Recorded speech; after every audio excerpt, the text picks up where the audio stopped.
Hey folks, welcome to another episode of Gazz's Pickups. This week I went to a place called Birkenhead and Chester, which are on the Squirrel in the northwest.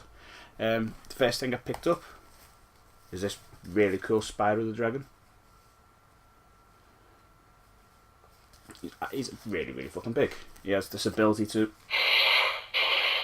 It's showtime!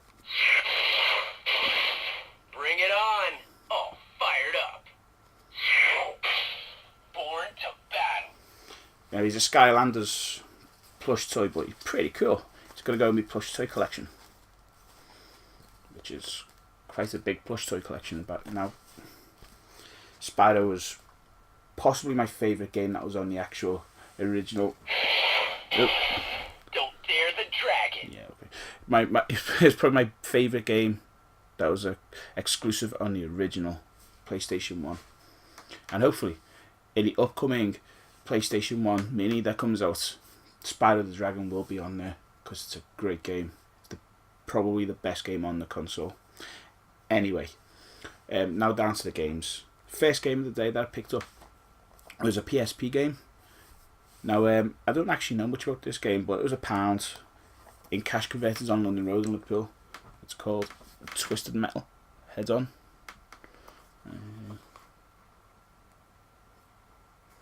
Now, the game itself is complete with manual.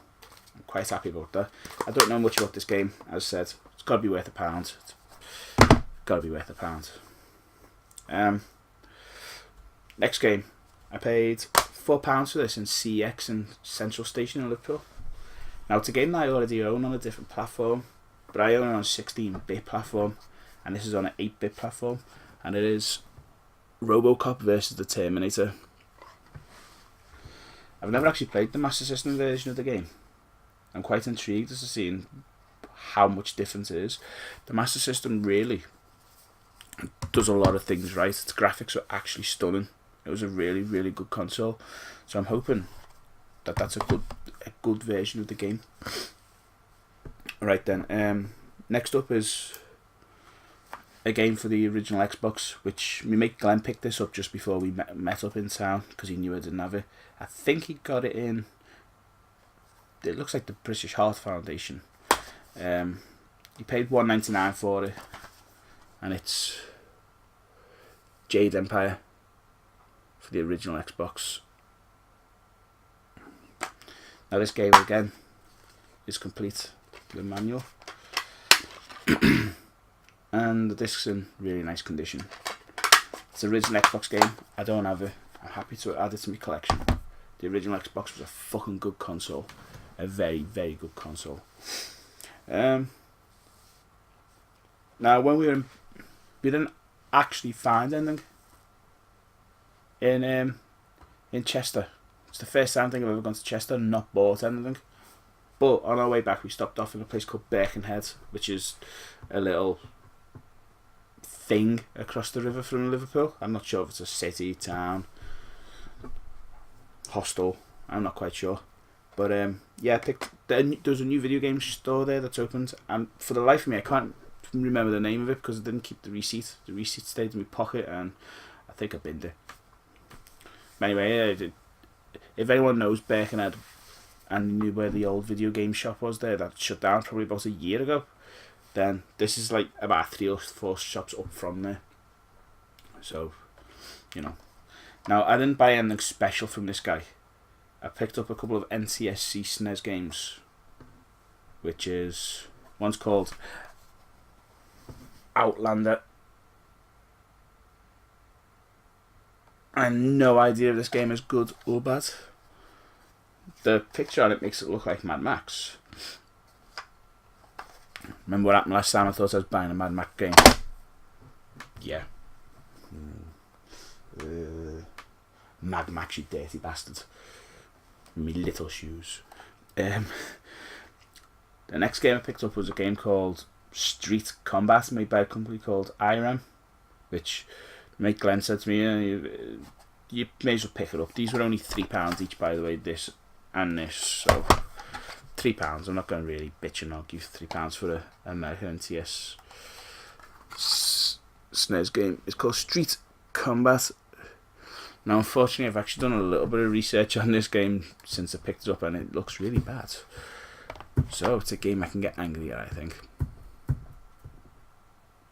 Bastards. £3 bastard game. Next game I picked up. Now, my eyes were obviously attached to this game the second I saw the logo on it. I know it's not the special version because it's not, but I picked up off this guy. It's Flintstones, The Rescue of Dino and Hoppy. Now, anytime you see an NES game with the Flintstones on the front, double check it, because if it's not this one and it's the Surprise the Dinosaur Peaky, grab it. You fucking grab it, especially if it's a few pounds. Obviously, it wasn't that. My eyes were attracted to it, and I was like, okay, yeah. But still, this is still a game I didn't have, so I paid a tenner for it. It's about right, I think. I don't know what it goes for, but it's a game for me, game of the week. See, I've got 4 games of the week this week. They always have to be cartridge based. Last but not least, when it comes to games I picked up, is a Wii U game. To actually round off me Wii U shelf by the looks of it, because my Wii U shelf is basically full. So this game I picked up to fill it off, and round it off, should say, is the wonderful 101. Now, I don't know if this came with any kind of instructions, but the discs, yeah, discs in good condition, despite the fact they cleaned it before they gave it to me. But anyway, yeah.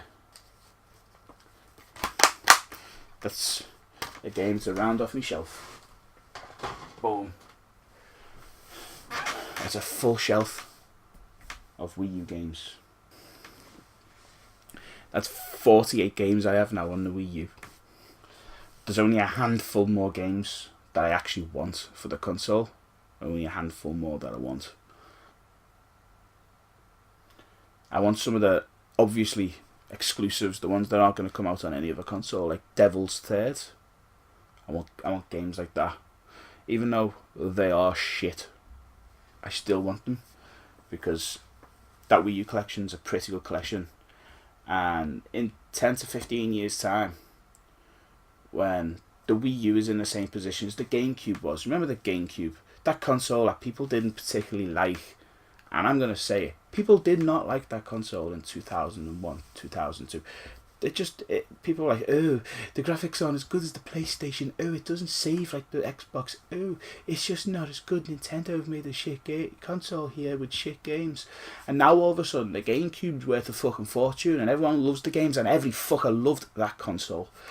Yeah, that's going to happen to the Wii U.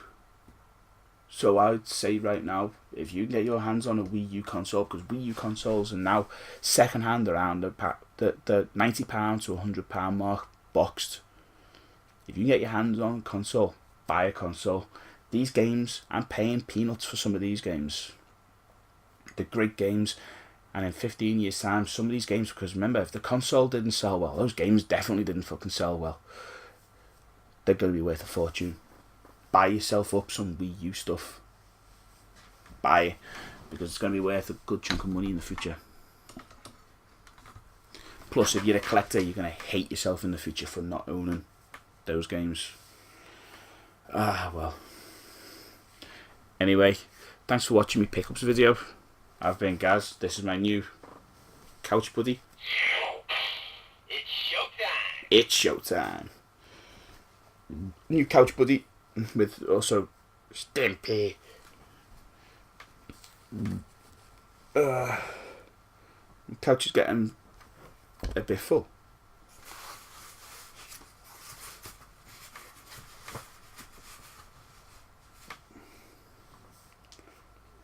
Mr. Hat, no.